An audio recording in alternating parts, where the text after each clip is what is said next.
দর্শক, এশিয়ান টিভির পক্ষ থেকে শুভেচ্ছা স্বাগতম। আপনারা জানেন যে আজকে ঠিক 12টার সময় এই কালেক্টরেট মাঠে নেত্রকোনার এনসিপির যে কেন্দ্রীয় সমন্বয়করা আছে তারা সমাবেশ করবেন এবং এই উপলক্ষে আপনারা জানেন যে নেত্রকোনার প্রশাসন থেকে আরম্ভ করে র্যাব, পুলিশ সকলেই কিন্তু নজরদারির মধ্যে নেত্রকোনায় রেখেছে এবং কঠোর নজরদারির মধ্যে এই মাঠকে ঘিরে রেখেছে।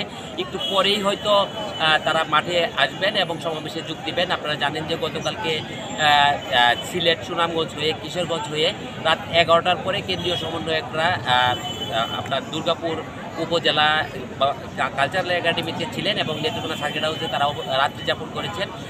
একটু পরেই তারা এখানে এসে অবস্থান নেবেন। তো আমরা প্রশাসনের পক্ষ থেকে যে তথ্যটুকু পেয়েছি সেটা হচ্ছে কঠোর নজরদারির লক্ষ্যে এখানে প্রায় 5 শতাধিক পুলিশ সদস্য নিরাপত্তা জোরদার করেছেন।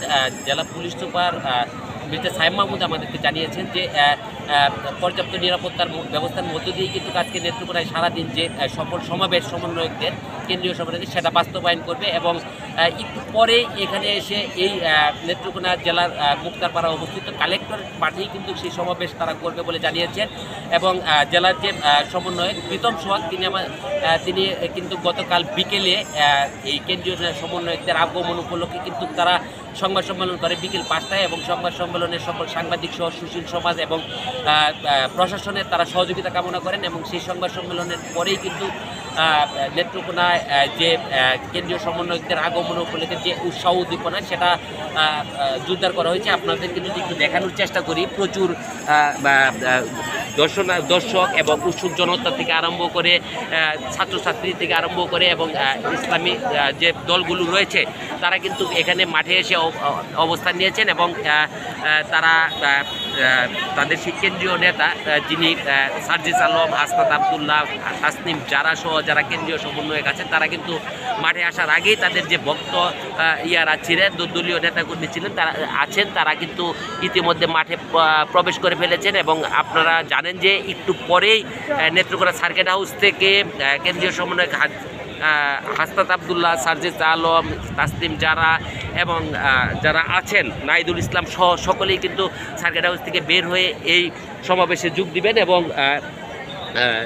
তাদের নেত্রকোনা আগমন উপলক্ষে যে বক্তব্য তারা তুলে ধরবেন এবং তাদের কিছু সাজেস্ট থাকবে, নেত্রকোনাবাসীর মতামত নেবেন তারা এবং তারপরেই সমাবেশের আগে কিন্তু নেত্রকোনা যে প্রধান সড়ক রয়েছে সেই সড়কে তারা কিন্তু পদযাত্রা করবেন এবং আনন্দ শোভাযাত্রা বলেন বা তাদের অবস্থানের কারণে তারা এখানে পদযাত্রা শেষ করে কিন্তু এই মঞ্চ যে জাতীয় নাগরিক কমিটির মঞ্চ তৈরি করা হয়েছে সেই মঞ্চে এসে তারা সমাবেশে বক্তব্য রাখবেন। এরপরে আপনার নেত্রকোনা হয়ে তারা শেরপুরের উদ্দেশ্যে রওনা দিবেন বিকেলে।